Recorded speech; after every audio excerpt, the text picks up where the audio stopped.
அகர முதல எழுத்தெல்லாம் ஆதி பகவன் முதற்றே உலகு.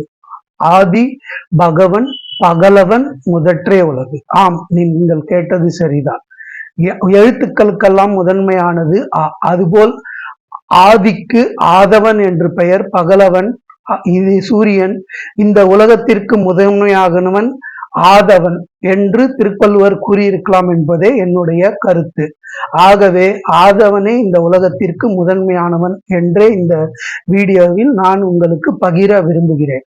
இந்த வாயுக்களும் திசுக்களும் சேர்ந்து உண்டான அழுத்தத்தினால் உருவானது சூரியன். அதிலிருந்து உருவான புயலில் எடை குறைந்த கோள்கள் தூரமாகவும் எடை அதிகம் உள்ள கோள்கள் அருகேயும் உண்டாயின. நீரின்றி அமையாது உலகு என்று கூறினார் வள்ளுவர். தென்னீர் பரப்பின் எமிழ்திரை பெருங்கடல். இன்று நிலப்பரப்பில் மூன்று பங்கை ஆக்கிரமித்துள்ளது கடல். ஆனாலும் நாம் அதை பயன்படுத்த இயலுமா?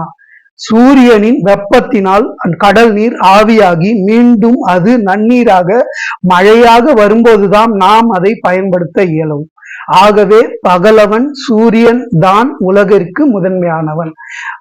அகர முதல எழுத்தெல்லாம் ஆதி பகலவன் முதற்றே உலகு என்றுதான் திருவள்ளுவர் கூறியிருக்க இங்கு விளைந்திருப்பார் என்பதே என்னுடைய கருத்து. யாரெல்லாம் சூரியன் பகலவன் ஆதி ஆதவன் முதற்றே முதன்மையானவன் இந்த உலகிற்கு என்று நினைப்பவர்கள் இந்த வீடியோவை பகிரலாம். நன்றி, வணக்கம்.